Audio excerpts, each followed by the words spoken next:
नमस्कार। सञ्चार पार्टी दैनिक रिपोर्टमा स्वागत छ। म भावना हमाल। सुरु गरौँ आजको रिपोर्ट।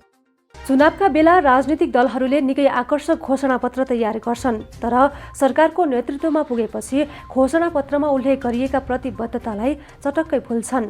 चुनाव अघि र चुनाव पछिको फरक दृष्टिकोणका कारण शिक्षामा गुणात्मक विकास हुन नसकेको यस क्षेत्रका विज्ञको बुझाइ छ। भनाइ र गराइमा एकरूपता नहुँदा शिक्षाका सम्बन्धमा नेपालको संविधानमा व्यवस्था भएको मौलिक हक समेत कार्यान्वयन हुन नसकेको उहाँहरूको ठम्याइ छ। निर्वाचनका बखत दलहरूले तयार पारेका घोषणापत्रलाई दलका नेताका साथै सम्बन्धित सरकारी निकायका प्रशासकले समेत पढ्ने नगरेको शिक्षाविद डाक्टर आनन्द पौडेलले बताउनुभयो।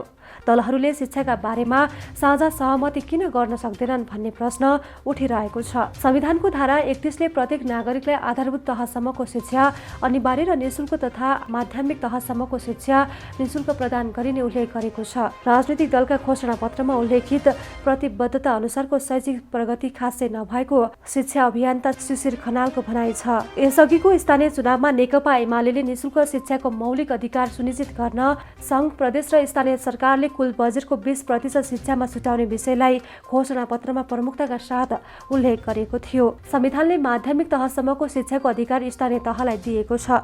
यसको कुशल व्यवस्थापनका लागि तीनै तहको सरकारबीच समन्वय गरिने तथा स्थानीय तह साधन र स्रोत सम्पन्न नहुँदासम्म केन्द्र सरकारले नै लगानी गर्ने पनि उक्त दलले घोषणापत्रमा उल्लेख गरेको थियो। एमालेका केन्द्रीय सदस्य बाबुराम थापाले चुनाव अघि चर्का नारा दिए पनि कार्यान्वयनका क्रममा दलहरू पछि हट्ने गरेको स्वीकार गर्नुभयो।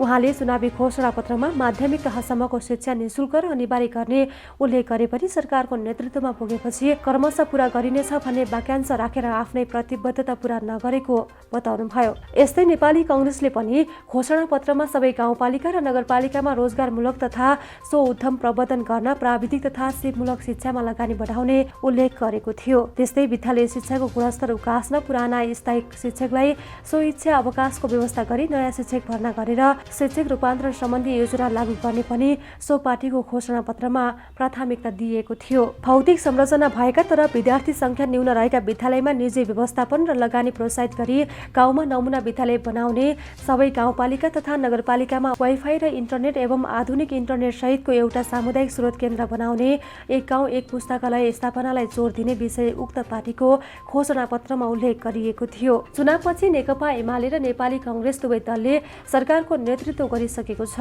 तर प्रतिबद्धता अनुसार काम अघि बढाउन सकेको देखिँदैन। कांग्रेसका महामन्त्री तथा पूर्व स्वास्थ्य मन्त्री गगन थापाले घोषणापत्रमा समावेश गरिएका विषयमा नियमित अनुगमन नहुँदा समस्या भएको बताउँदै अबको 5 वर्ष सङ्घीय शिक्षा मन्त्रालयले गर्नुपर्ने र गर्न नहुने विषयको अध्ययन गरेर हरेक स्थानीय तहमा गरिने दूरदृष्टिलाई घोषणापत्रमा समावेश गरिने बताउनु भएको छ। नेकपा माओवादी केन्द्रले पनि स्थानीय चुनावको घोषणापत्रमा हरेक नागरिकलाई राज्यद्वारा निशुल्क अनिवार्य गुणस्तरीय र सिपमूलक शिक्षा दिने उल्लेख गरेको थियो। कक्षा 12 सम्म अनिवार्य शिक्षा दिने र आवश्यक शिक्षाको प्रबन्ध गर्ने विषय पनि उक्त पार्टीको घोषणापत्रमा समावेश गरिएको थियो। उक्त पार्टीका केन्द्रीय सदस्य दिलाराम आचार्यले कार्यान्वयन गर्न भन्दा पनि अरूलाई देखाउने र क्रान्तिकारी बन्ने नाममा दलहरूले पूरा गर्न नसक्ने विषयलाई घोषणापत्रमा समावेश गर्ने गरेको बताउनु भएको छ। दलले पूरा गर्न नसक्ने विषयलाई कि त घोषणापत्रमा नै समावेश गर्नु हुँदैन, होइन भने घोषणापत्रमा समावेश गरेपछि कार्यान्वयनको अवस्थाबारे नियमित अनुगमन गर्नुपर्ने उहाँको भनाइ छ। पालिकाले नमुना विद्यालय बनाउन सक्ने वा नसक्ने भने प्रति प्रश्न गर्दै पालिकाले नमुना विद्यालय बनाउन सक्ने जनता समाजवादी पार्टीका केन्द्रीय सदस्य नवराज सुवेदीले बताउनुभयो।